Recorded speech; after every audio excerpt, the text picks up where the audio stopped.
ಎಲ್ಲರಿಗೂ ನಮಸ್ಕಾರ. ಭಾರತದ ಜನಗಣತಿ 2027ರ ಕಾರ್ಯಕ್ಕೆ ನಿಯೋಜಿತಗೊಂಡಿರುವ ಮೇಲ್ವಿಚಾರಕರು ಹಾಗೂ ಗಣತಿದಾರರು ಅತಿ ಅಗತ್ಯವಾಗಿ ಕೈಗೊಳ್ಳಬೇಕಾದ ಕಾರ್ಯಗಳು ಯಾವುವು ಎಂಬುದನ್ನು ಫೇಸ್ 1 ಕ್ಷೇತ್ರಪೂರ್ವ ಸಿದ್ಧತೆ ಅಂದರೆ ಫ್ರೀ ಫೀಲ್ಡ್ ಪ್ರಿಪ್ರೇಷನ್ ಹೇಗಿರಬೇಕು ಎಂಬುದನ್ನು ಈ ಒಂದು ಪೇಜ್ 1ದಲ್ಲಿ 3 ಹಂತಗಳಲ್ಲಿ ಬಹಳ ಕ್ವಿಕ್ಕಾಗಿ ತಿಳಿಯೋಣ ಬನ್ನಿ. ಸ್ಟೆಪ್ 1 ಹಂತ 1, ನೇಮಕಾತಿ ಆದೇಶ ಮತ್ತು ಗುರುತಿನ ಚೀಟಿಯನ್ನು ಸ್ವೀಕರಿಸಿರುವ ಬಗ್ಗೆ ಖಚಿತಪಡಿಸಿಕೊಳ್ಳಿ.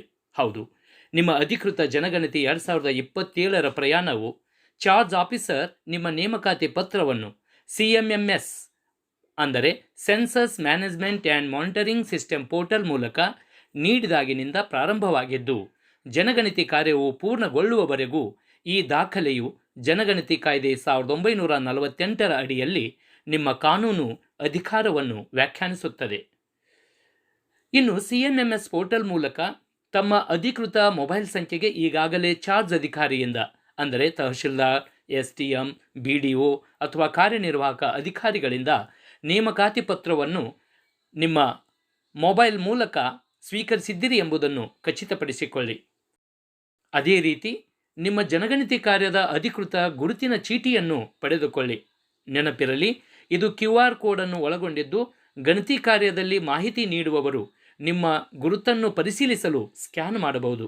ಹಾಗಾಗಿ ಇದನ್ನು ತಮ್ಮ ಕಾರ್ಯಕ್ಷೇತ್ರದಲ್ಲಿ ಹೋಗುವಾಗ ಕಡ್ಡಾಯವಾಗಿ ತೆಗೆದುಕೊಂಡು ಹೋಗಬೇಕಾಗುತ್ತದೆ. ಇನ್ನು 3ನೇ ಕೆಲಸ, ನಿಮ್ಮ ನೇಮಕಾತಿ ಪತ್ರದಲ್ಲಿನ ಸ್ಥಳ ವಿವರಗಳು ನಿಮಗೆ ನಿಯೋಜಿಸಲಾದ HLB ಸಂಖ್ಯೆಗೆ ಹೊಂದಾಣಿಕೆಯಾಗಿದೆಯೇ ಎಂಬುದನ್ನು ಪರಿಶೀಲಿಸಿಕೊಳ್ಳಿ. ಒಂದು ವೇಳೆ ಹೊಂದಾಣಿಕೆಯಾಗದಿದ್ದರೆ ತಕ್ಷಣ ಮೇಲ್ವಿಚಾರಕರು ಮತ್ತು ಚಾರ್ಜ್ ಅಧಿಕಾರಿಗಳನ್ನು ಸಂಪರ್ಕಿಸಿ ಸರಿಪಡಿಸಿಕೊಳ್ಳಿ. ನೆನಪಿರಲಿ, ಈಗಾಗಲೇ ಹೇಳಿದಂತೆ ಕ್ಷೇತ್ರ ಕಾರ್ಯದ ಸಮಯ ಹಾಗೂ ಎಲ್ಲ ಸಮಯದಲ್ಲೂ CMMS ನೋಂದಣಿ ಸಮಯದಲ್ಲಿ ಬಳಸಲಾದ ನಿಮ್ಮ ಮೂಲ ಗುರುತಿನ ದಾಖಲೆಯನ್ನು ನಿಮ್ಮ ಜೊತೆಯಲ್ಲಿ ಕೊಂಡೊಯ್ಯುವುದನ್ನು ಮರೆಯದಿರಿ. ಹಾಗೆ HLB ಸಂಖ್ಯೆ ಬದಲಾದರೆ ತಾವು CMMS ಮೂಲಕ ಚಾರ್ಜ್ ಅಧಿಕಾರಿಯಿಂದ ಹೊಸ ಗುರುತಿನ ಚೀಟಿ ಮತ್ತು ನೇಮಕಾತಿ ಪತ್ರವನ್ನು ಪಡೆಯಬೇಕಾಗುತ್ತದೆ. ಇದನ್ನು ಕೂಡ ಪರಿಶೀಲಿಸಿಕೊಳ್ಳಿ.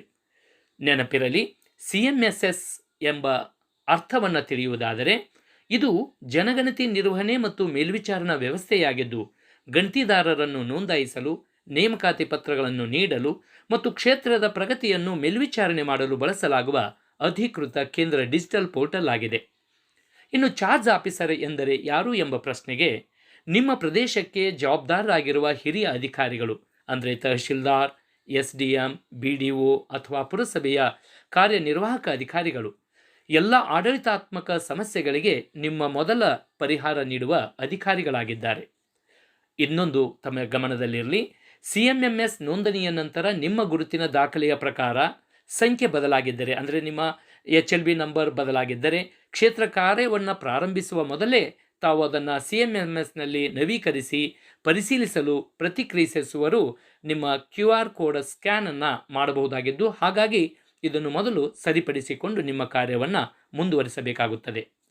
ಈ ಜನಗಣತಿ ಮೇಲ್ವಿಚಾರಣೆ ಹಾಗೂ ಗಣತಿದಾರರಿಗಿರುವಂಥ ಕಾನೂನಿನನ್ವಯ ಇರುವಂಥ ಅಧಿಕಾರಗಳು ಯಾವುವು ಎಂಬುದನ್ನು ತಿಳಿಯುವುದಾದರೆ, ಜನಗಣತಿ ಕಾಯ್ದೆ 1948ರ ಅಡಿಯಲ್ಲಿ ನಿಮ್ಮ ನೇಮಕಾತಿಯು ಮನೆಗಳನ್ನು ಪ್ರವೇಶಿಸಲು, ಕಟ್ಟಡ ಸಂಖ್ಯೆಗಳನ್ನು ಅಂಟಿಸಲು ಮತ್ತು ಜನಗಣತಿ ಪ್ರಶ್ನೆಗಳನ್ನು ಕೇಳಲು ನಿಮಗೆ ಕಾನೂನುಬದ್ಧ ಹಕ್ಕನ್ನು ನೀಡಿದ್ದು, ನಿಯಮ 8 ಮತ್ತು 9ರನ್ವಯ ಗಣತಿದಾರರು ಅಥವಾ ಮೇಲ್ವಿಚಾರಕರು ಕುಟುಂಬಗಳಿಗೆ ಭೇಟಿ ನೀಡಲು, ಸಂಖ್ಯೆಗಳನ್ನು ಅಂಟಿಸಲು ಮತ್ತು ಜನಗಣತಿ ಪ್ರಶ್ನೆಗಳನ್ನು ಕೇಳಲು ಹಕ್ಕನ್ನು ಹೊಂದಿರುತ್ತಾರೆ.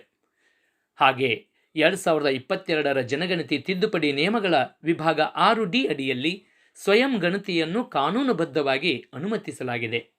ಜನಗಣತಿ ದಾಖಲೆಗಳು ಮತ್ತು ಮಾಹಿತಿಗಳು ಕಟ್ಟುನಿಟ್ಟಾಗಿ ಗೌಪ್ಯವಾಗಿರುತ್ತವೆ ಮತ್ತು ಪರಿಶೀಲನೆ ಅಥವಾ ನ್ಯಾಯಾಲಯದ ಪುರಾವೆಗಳಿಗೆ ಮುಕ್ತವಾಗಿಲ್ಲ ಎಂಬುದು ನಿಯಮ 15 ನಮಗೆ ಸ್ಪಷ್ಟಪಡಿಸುತ್ತದೆ. ಜನಗಣತಿ ಕರ್ತವ್ಯದ ಅವಧಿಯನ್ನು ಕೆಲಸ ನೀಡುವ ಉದ್ಯೋಗದಾತರು ಅಧಿಕೃತ ಕರ್ತವ್ಯವೆಂದು ಪರಿಗಣಿಸುತ್ತಾರೆ.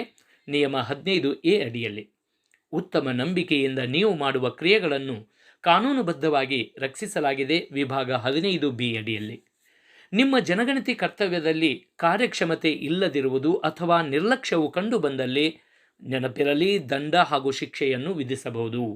ಶಿಕ್ಷಣದ ಹಕ್ಕು ಕಾಯ್ದೆ 2009ರ ಅಡಿಯಲ್ಲಿ ಜನಗಣತಿ ಕಾರ್ಯಕ್ಕಾಗಿ ಶಿಕ್ಷಕರನ್ನು ಕಾನೂನುಬದ್ಧವಾಗಿ ನಿಯೋಜಿಸಬಹುದು ಎಂಬುದನ್ನು ಉಲ್ಲೇಖಿಸಲಾಗಿದೆ. ಜನಗಣತಿ ಕರ್ತವ್ಯಗಳು ಕಾನೂನುಬದ್ಧ ಬಾಧ್ಯತೆ ಮತ್ತು ರಾಷ್ಟ್ರೀಯವಾಗಿ ಮಹತ್ವದ ಜವಾಬ್ದಾರಿಯಾಗಿದ್ದು, ಭಾರತ ಸರ್ಕಾರವು ನಿರ್ಧರಿಸಿದಂತೆ ತಮ್ಮ ಕಾರ್ಯಕ್ಕೆ ಗೌರವ ಧನ ಮತ್ತು ಪ್ರಶಸ್ತಿಗಳ ಮೂಲಕ ಗೌರವಿಸುವ ಕಾರ್ಯವೂ ಕೂಡ ನಡೆಯುತ್ತದೆ. ಇನ್ನು ಮುಂದುವರೆದು ನನ್ನ ಎರಡನೆಯ ವಿಡಿಯೋದಲ್ಲಿ ಎರಡನೇ ಫೇಸ್ 1ಕ್ಕೆ ಸಂಬಂಧಪಟ್ಟಂತಹ ಎರಡನೇ ಸ್ಟೆಪ್ಪಲ್ಲಿ ಏನೆಲ್ಲ ವಿಚಾರಗಳಿವೆ ಎನ್ನುವುದನ್ನು ಮುಂದಿನ ವಿಡಿಯೋದಲ್ಲಿ ತಿಳಿದುಕೊಳ್ಳೋಣ. ಇದುವರೆಗೂ ನಮ್ಮ ಶ್ರೀ ರವಿ ಯೂಟ್ಯೂಬ್ ಚಾನಲ್ಗೆ ಸಬ್ಸ್ಕ್ರೈಬ್ ಆಗದೇ ಇದ್ದರೆ ದಯವಿಟ್ಟು ಸಬ್ಸ್ಕ್ರೈಬ್ ಆಗಿ, ಹಾಗೆ ಬೆಲ್ ಐಕಾನ್ ಮೇಲೆ ಕ್ಲಿಕ್ ಮಾಡಿ ಬೆಂಬಲವನ್ನು ನೀಡಿ ಎಂದು ವಿನಂತಿ ಮಾಡ್ಕೋತಾ ಇದ್ದೇನೆ. ಧನ್ಯವಾದಗಳು.